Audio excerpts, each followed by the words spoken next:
Si vous pensez que cette vidéo a été préparée, absolument pas. J'ai juste enfilé un pull propre, mais si vous regardez plus près, je suis en train de travailler. Donc c'est-à-dire qu'en dessous, je sais pas si on le verra, mais je suis en jogging, sale. En dessous mon pull aussi, j'ai juste mis un coup de propre sur mon visage, mis un pull propre pour faire genre que cette vidéo était esthétique. C'est faux, je suis en train de travailler. Tout mon matériel de tournage est posé sur une table que je suis en train de peindre. Donc c'est pour vous dire que cette vidéo est une arnaque. Allez, c'est parti.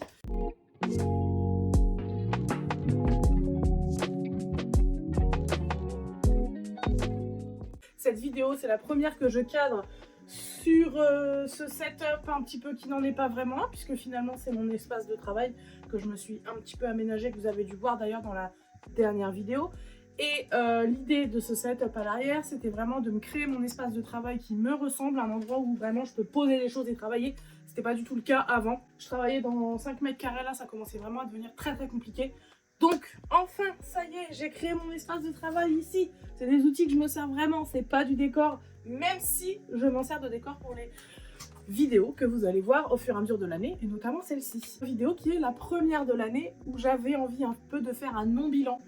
Ça fait plusieurs années, je pense, ça fait plusieurs années que je fais des bilans, pas forcément sur YouTube parce que YouTube c'est assez récent, mais souvent des bilans en story, sur Instagram, etc.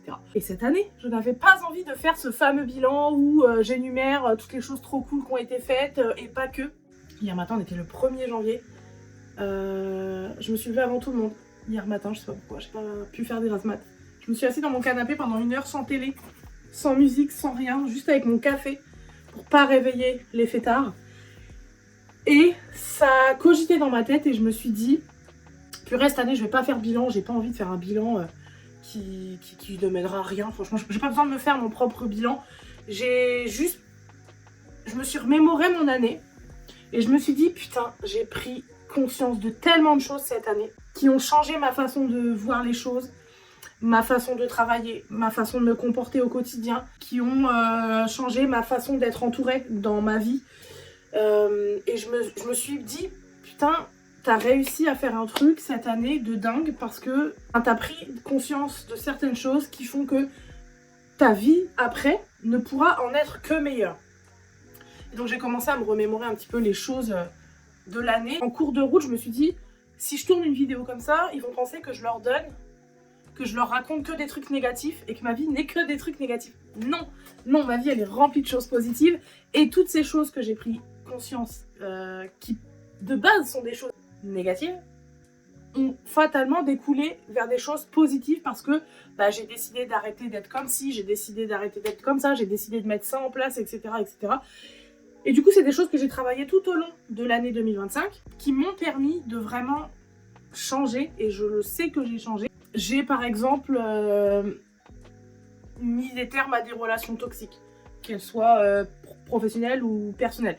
Très tard, on a mis par exemple le terme toxicité qu'une personne est toxique.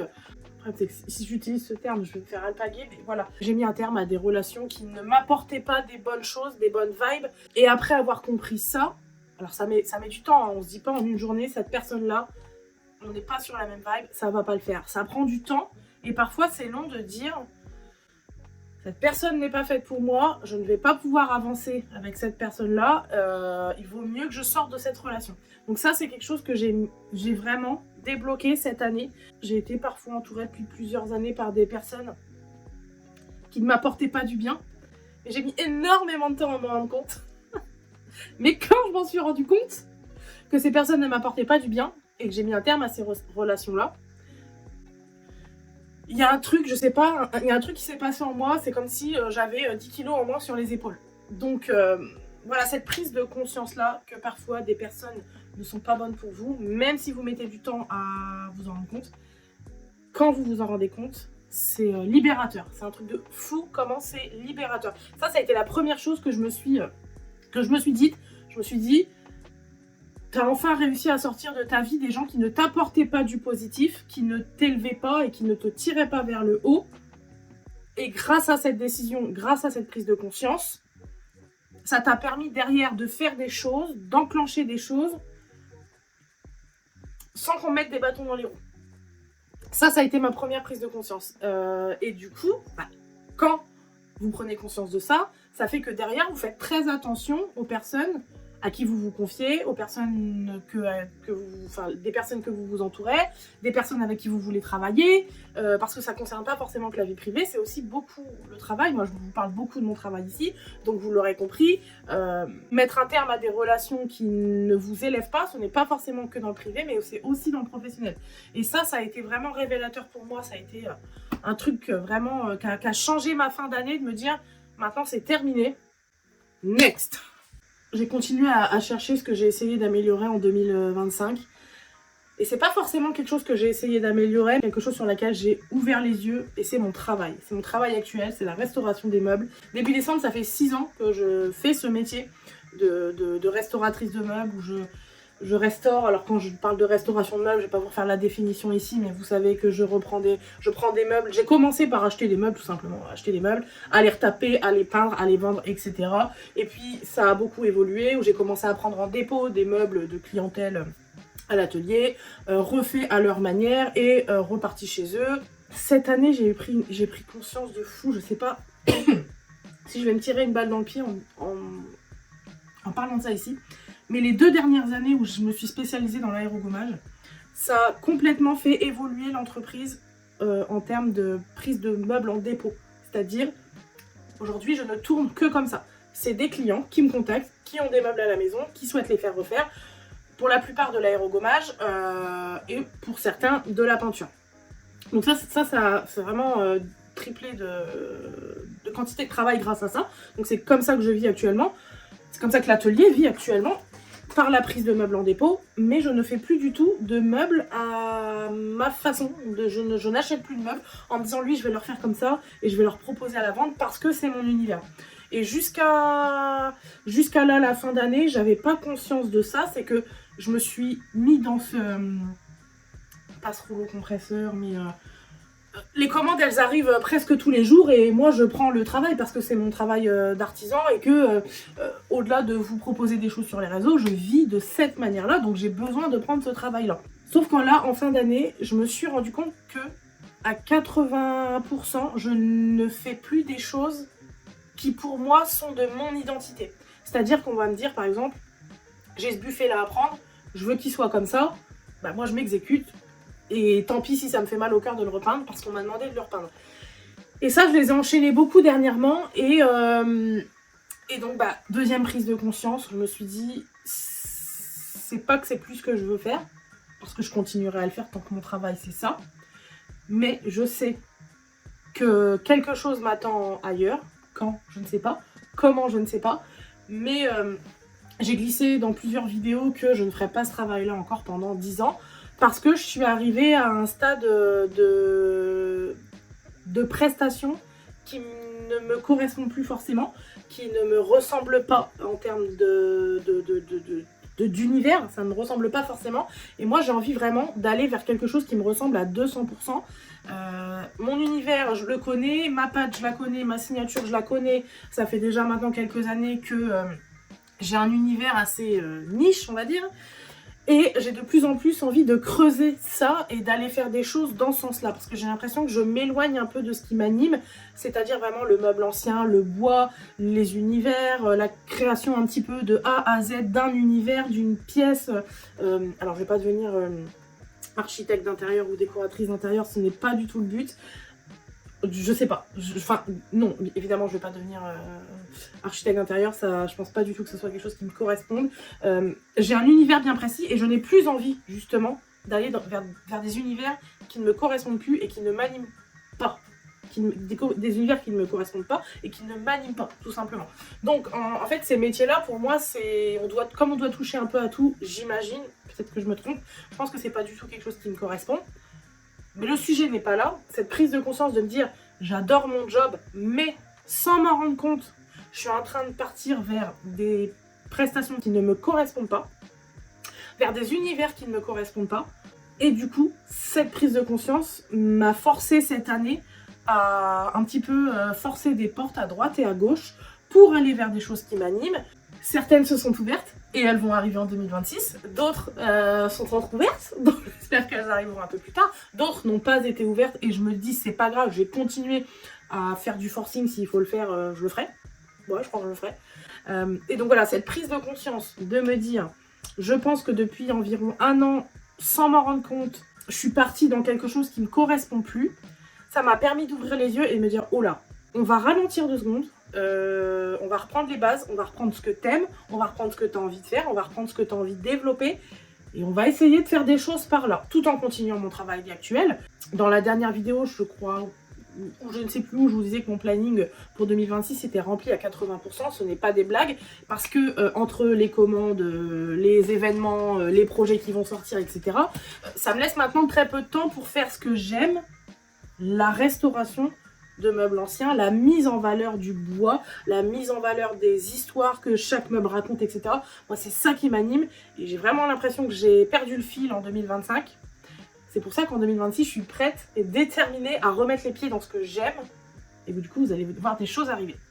Ça, c'est pour la prise de conscience sur mon travail. Je croise les bras.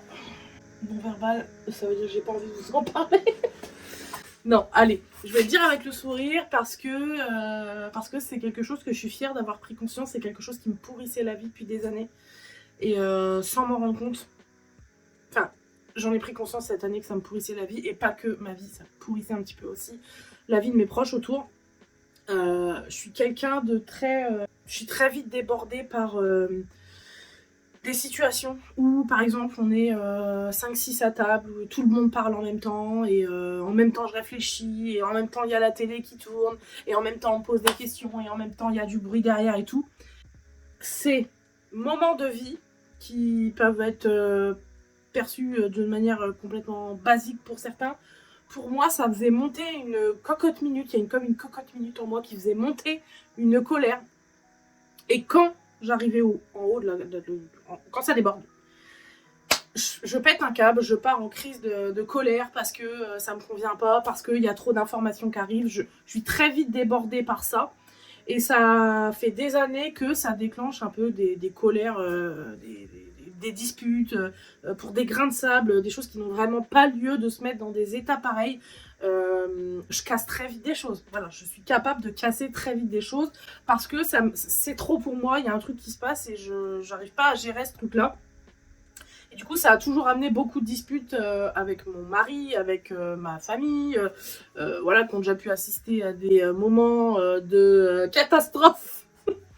J'en rigole, mais je sais très bien que quand je suis comme ça, en plus derrière ça, ça dure 30 secondes et derrière ça, je culpabilise pendant des heures et des heures derrière parce que je me dis, pourquoi je m'inflige cette colère qui n'a pas lieu d'être pour un grain de sable comme ça? Pourquoi j'inflige ça à mes proches, à mon mari, à ma fille, etc. Après plusieurs disputes assez carabinées, je me suis dit, il faut que j'arrive à contrôler ça. Je sais pas comment, mais il faut que j'arrive à comprendre quand cette soupape est en train de monter en pression, et qu'à partir de là, quand je comprends que cette soupape monte en pression, je mets des choses en place pour redescendre. J'ai mis ça un petit peu en place toute l'année.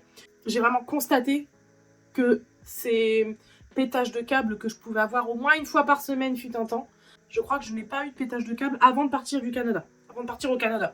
Donc je vous dis, ça remonte quand même au moins à cet été, où la dernière fois que ça m'est arrivé de péter un câble pour un grain de sable, ça remonte à un petit temps parce que toute cette fin d'année, comme j'ai compris un petit peu en cours d'année comment je fonctionnais, c'est-à-dire que j'ai appris à comprendre mon corps quand à l'intérieur, quand il me dit là il y a trop d'infos, il y a trop de trucs, il y a trop de bruit, il y a trop d'infos, il y a trop de gens qui parlent, il y a trop de questions, il y a un trop plein de quelque chose.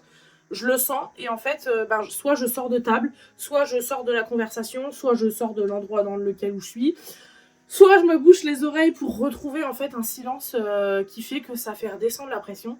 Et quand la pression redescend, je me dis mais putain, mais pourquoi tu t'emportes pour des trucs pareils, quoi? Et donc ça, si c'est un truc qui peut paraître assez négatif comme ça en parlant, le fait d'avoir compris ça chez moi cette année, le fait d'avoir mis des choses en place cette année, ça a été pareil, même sensation de poids en moins sur les épaules, de plus toujours m'énerver pour tout et n'importe quoi, ne plus avoir peur qu'un grain de sable vienne enrayer le programme de ma journée et me faire péter un câble. Donc ça, c'est un truc qui m'a fait tellement du bien d'en prendre conscience, d'apprendre à vivre avec, mais d'apprendre à le contrôler. Ça a amené, encore une fois, encore sa dose de légèreté dans ma vie et de prendre les choses un peu plus posément. ça, c'est quelque chose que je suis vraiment contente d'avoir compris cette année à 33 ans. On va dire, à 33 ans, j'ai pris conscience de ça. Et je pense que, évidemment, ça peut être que bénéfique dans ma vie, encore une fois, à venir. Je parle pas que de mon année 2026, j'ai pas l'intention d'être zen qu'en 2026, mais d'avoir compris ça, d'avoir mis des choses en place pour contrôler ça. Ça peut être que bénéfique pour la suite. J'ai aussi pris une décision cette année qui a un peu chamboulé ma vie, je crois. Je sais pas, ça peut vous paraître futile, mais ça fait 15 ans que je pratique l'équitation. La première fois que j'ai mis mon cul à cheval, j'avais 5 ans ou 6 ans. Puis j'ai monté comme ça. Je montais jusqu'à l'âge de mes 14 ans, je montais que pendant les vacances scolaires quand il y avait des stages dans des écuries avec les centres de loisirs, etc. Jusqu'à l'âge de 14 ans, j'ai jamais pratiqué intensément l'équitation. À partir de 15 ans, 14-15 ans, je suis rentrée dans des cursus spéciaux, donc j'ai commencé à pratiquer l'équitation sans jamais m'arrêter jusqu'à cette année, sauf pour ma grossesse, bien sûr, où j'ai arrêté. Sinon, depuis l'âge de mes 14 ans jusqu'à mes 17 ans, j'étais dans un cursus spécial, donc je passais ma vie dans des écuries, etc. Et quand j'ai terminé ces petites études-là, j'ai continué l'équitation, mais en loisir. Plus jamais en espérant en faire mon travail un jour, parce que c'est vraiment plus du tout quelque chose dans lequel je me vois aujourd'hui, absolument pas. Je suis pas contre avoir un cheval à la maison plus tard, mais vraiment pas ouvrir de structure, ça c'est never. Mes études étant terminées, j'ai repris l'équitation en loisir entre 4 fois et 2 fois par semaine jusqu'à avant de tomber enceinte. Et ensuite après ma grossesse, quand j'ai repris qu'une fois par semaine parce que mon travail a changé entre temps, j'avais plus forcément le temps, j'avais déménagé, je vous passe les détails. En gros, le cheval a toujours été dans ma vie depuis que j'ai à peu près 5 ans. À des moments dans ma vie, il a été bien plus présent qu'à d'autres, mais le cheval a toujours été dans ma vie, l'équitation a toujours été dans ma vie, le cheval, l'équitation, je sais pas, pour moi le cheval et l'équitation, on fait de l'équitation avec du cheval, mais la passion du cheval et la passion de l'équitation, je pense que c'est deux choses différentes que j'ai aussi compris cette année, et je pense que j'ai toujours pratiqué l'équitation pour de mauvaises raisons. Voilà ma prise de conscience. Je pense que j'ai toujours pratiqué l'équitation pour de mauvaises raisons. Et que cette année, à cause ou grâce, ou je sais pas si c'est à cause ou grâce, parce que je pense qu'il faut dire grâce, à un événement qui s'est passé en cours d'année, du jour au lendemain, j'ai décidé de ne plus monter à cheval. Waouh, c'est trop bizarre de dire ça, comme si ça allait être pour la vie, quoi. Je crois que j'en suis pas encore remise, parce que clairement, ça a été comme une rupture amoureuse. Je vous dis, le cheval est arrivé dans ma vie, je devais avoir 5 ou 6 ans, la première fois que j'ai monté sur un Shetland. Et ça n'est plus jamais sorti de ma vie. La pratique de l'équitation, je me suis rendu compte que je l'exerçais pas pour les bonnes raisons. Que je n'y allais pas pour les bonnes raisons. Et que d'ailleurs, sur les dernières années, j'y allais vraiment à reculons. Parce que y avait un truc il y avait un truc là-dedans où je me disais, putain, faut encore que j'aille à l'équipe, quoi, ça me fait chier. Et là, tu te dis, bah attends, tu peux pas dire ça d'un sport que t'es censé aimer depuis que t'as 5 ans. Pendant plusieurs mois, j'y allais avec cet état d'esprit-là, où j'avais pas forcément envie d'y aller, où ça me faisait chier de faire la route, ça m'embêtait. Et il s'est passé un événement que j'ai pas contrôlé, et je me suis dit, si t'en es là, Jennifer, aujourd'hui, si t'en es à ressentir ça pour ce sport, c'est qu'il y a quelque chose qui va pas. Donc j'ai fait une pause. Au départ, j'ai arrêté en me disant, je vais faire une pause, je verrai si en septembre, je reviendrai. En fait, je me suis dit, tu fais pas du tout ce sport pour les bonnes raisons. Et puis, tu peux pas continuer à y aller dans cet état d'esprit-là. C'est pas ça, l'équitation. Donc, je me suis dit, je vais arrêter. Je vais arrêter parce que j'ai besoin de faire une pause. J'ai besoin de comprendre. Je pense qu'aujourd'hui, je les ai compris, mais j'ai besoin de comprendre les raisons qui mettent le cheval dans ma vie à un piédestal aussi haut. Pourquoi j'aime autant l'équitation, pourquoi j'aime autant le cheval, pourquoi j'aime autant cette vie-là qui tourne autour des chevaux, pourquoi j'aime autant tout ce que ce mode de vie-là signifie pour moi. Ça veut dire quoi? Qu'est-ce que ça signifie pour moi aujourd'hui de vivre dans le monde du cheval, de vivre avec les chevaux, de monter à cheval, de tout ça, tout ce qui gravite autour du monde du cheval. Et en fait, ça, j'ai posé des mots là-dessus, j'ai pris conscience des raisons pour lesquelles j'ai toujours été animée et j'ai toujours été fascinée. Ouais, c'est ça. Pourquoi j'ai toujours été fascinée par ce monde-là aujourd'hui.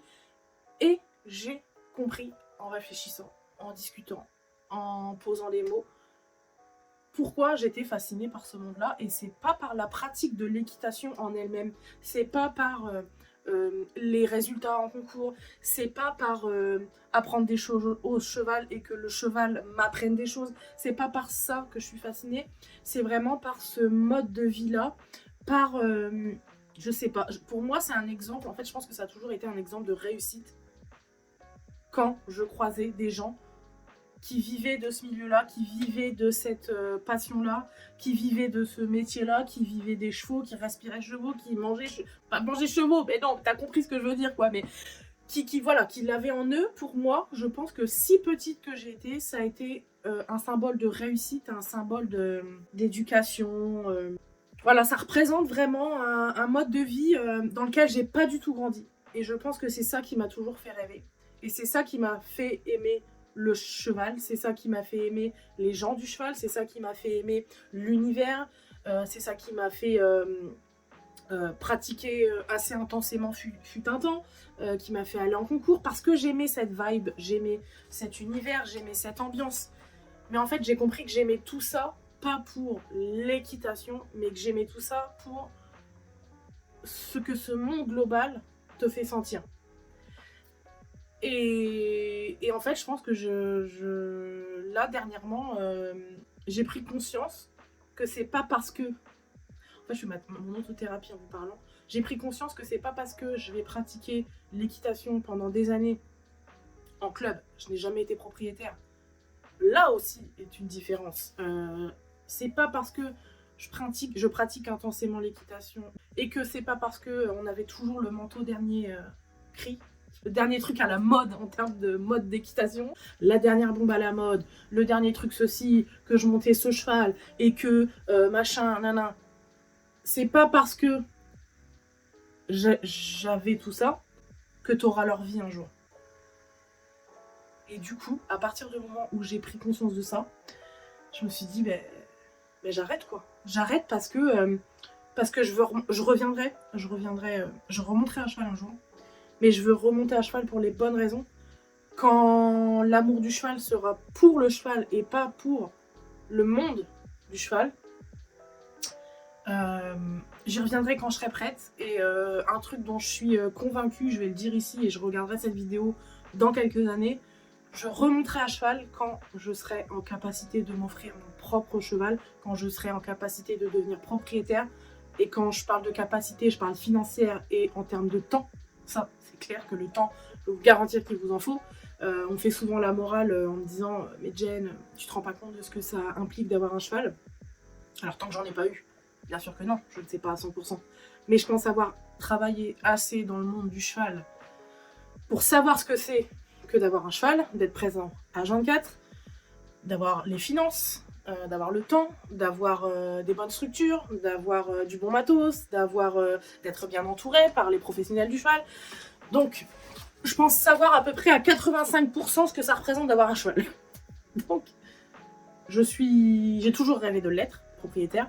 Ça ne s'est jamais fait pour des raisons de temps, pour des raisons d'argent, pas toujours les deux en même temps, mais voilà, il y avait toujours quelque chose qui bloquait. Et là, dernièrement, cette prise de conscience-là, je me dis stop, quoi. J'ai besoin de prendre une pause dans l'équitation. J'ai besoin de prendre une pause dans les chevaux. J'en ai pas revu depuis le mois de mai 2025. Je n'ai pas retouché un cheval. Depuis mai 2025, je n'ai pas remis les pieds dans une écurie depuis mai 2025. Ouais, c'est long. C'est long et je me dis c'est nécessaire. C'est nécessaire pour se rappeler des bonnes raisons, quoi. De faire les choses pour les bonnes raisons. Ça, c'est ma partie personnelle qui a été assez compliquée d'ailleurs à gérer cette année parce que je vous dis, ça a été une rupture amoureuse. C'est-à-dire qu'à partir du moment où je me suis dit, je fais une pause, déjà ça a été un peu dur. Quand je me suis dit, bon bah je ne reprendrai pas de licence en septembre, ça a été dur. Et là, je sais pertinemment qu'en septembre 2026, je ne reprendrai pas de licence parce que pas le temps. De toute façon, là, c'est clair et net, c'est juste une histoire de pas le temps. Je sais pas comment je serai dans ma tête en 2026 par rapport à ça, mais en septembre qui arrive, je sais que je n'aurai pas le temps de consacrer du temps à la pratique de l'équitation. Donc, je sais que là, par exemple, je suis partie pour au moins 2 à 3 ans sans pratiquer. Ça me fait peur parce que je me dis j'ai envie d'y retourner, mais à quel niveau je vais être redescendue dans 3 ans quand je vais vouloir m'y remettre. Bon, et ben c'est tout. Pour l'instant, j'ai pas trop le temps d'y réfléchir parce que bah, ma vie est assez bien chargée comme ça. Et en fait, c'est pas plus mal parce que moi, ça m'évite d'avoir un peu mal comme une rupture. Parce que quand vous repensez à votre ex, parfois, quand c'est récent, ça vous fait mal. Bah, moi, c'est pareil. Quand je repense à l'équitation, c'est quand même assez récent ma décision de faire une très longue pause. Donc, quand j'y repense, ça me fait un petit peu de mal quand même. Surtout quand ma fille, là, me tanne depuis des mois pour que je l'inscrive au poney. Je me dis, je vais le faire parce que ça me ferait vraiment plaisir qu'elle le fasse. Mais je veux qu'elle en fasse pour elle. Je veux pas qu'elle en fasse parce que j'en ai fait. Et je me dis, le jour où je vais l'inscrire quelque part, parce que je pense qu'une fois que l'hiver sera passé, elle va finir l'année quelque part, ça va me faire vraiment tout drôle de remettre les pieds dans un club. Ouais. Bon, allez. Sujet next. Purée, je sais pas combien de temps va durer cette vidéo, parce que là, je dois refaire une petite pause, là, je ne sais pas combien de temps durent les rushs. J'espère que vous vous ennuierez pas dans cette vidéo. Je sais plus si je vous ai parlé de 2, 3, 4 sujets qui m'ont vraiment fait évoluer cette année. Alors je me suis pas dit je vais changer tout ça là, puis au 1er janvier je les mets en place. Hein. Non, c'est des choses qui sont apparues tout au long de l'année. Et en fait, je démarre cette nouvelle année psychologiquement comme plein de gens disent allez, c'est la nouvelle année, c'est parti, on met ça en place. Toutes ces choses-là sont déjà en place. J'ai pas vraiment pris de vacances là, mais c'est psychologique vraiment de se dire allez, on repart, on est le 2 janvier et tout, machin, on fait plein de nouveaux trucs. Non, ces choses-là et toutes ces prises de conscience ont déjà été faites en 2025. Les choses pour modifier des choses qui me dérangeaient dans ma vie ont déjà été mises en place. En fait, là, j'entame mon année juste en me disant, je crois que je l'entame vachement sereinement. Sereinement parce que côté pro, l'année est bien remplie. Je me répète, mais il y a des projets qui arrivent en 2026 qui sont trop cool, sur lesquels je travaille depuis longtemps. Très longtemps, et j'ai très hâte que ça sorte. Et en fait, le compte à rebours a démarré aujourd'hui, ou du moins hier, quand je me suis assise dans mon canapé, j'ai lancé le compte à rebours parce que je sais à quelle date vont sortir certaines choses. Ça m'excite vraiment beaucoup de me dire waouh, c'est des choses c'est trop cool, ça va sortir, ça va être trop cool. Le fait que on continue toujours à me solliciter pour du travail, des commandes, etc. Je me dis ça, c'est quand même vraiment trop cool parce que je peux continuer à vivre de ma passion, même si, comme je vous explique au début de la vidéo, je m'éloigne petit à petit de ce qui m'anime. Mais ça, c'est pas grave, en fait, on va juste recentrer les choses en 2026. Et puis d'avoir pris des choses, d'avoir aussi compris des choses sur ma personnalité qui pouvaient parfois m'apporter des soucis. Le fait d'avoir compris ça fait que je travaille, je mets des choses en place sur ça. Je fais attention à comment je me comporte, je fais attention à comment je pense, je fais attention à la soupape de décompression qui parfois est un peu trop sous pression. Et voilà. Donc en fait, j'espère que cette vidéo n'était pas trop ennuyeuse et que vous n'avez pas eu l'impression que je vous racontais tous les malheurs du monde. Non, c'est juste des choses. En fait, je crois juste que je suis devenue adulte, un peu plus adulte. Je pense qu'on devient un peu plus adulte tous les ans, à chaque expérience de vie, j'imagine. Mais cette année, plus que toutes les autres avant que je puisse me souvenir, je pense que je suis vraiment devenue un peu plus adulte que les autres années. Je crois que ça va être le mot de la fin. Je crois que ça va être le titre de cette vidéo. Je crois que je suis devenue plus adulte cette année. Ça me fait démarrer cette nouvelle année beaucoup plus légère. Beaucoup plus légère. Écoutez, j'ai pas d'autres trucs à vous dire. Je suis légère. Je pense que cette année pour l'atelier va être cool. Je pense qu'elle va être cool fatalement pour moi. Que je vais avoir plein de trucs à vous raconter. J'espère que vous regarderez toujours les vidéos. Et je vous dis à la semaine prochaine dans une prochaine vidéo. Ciao!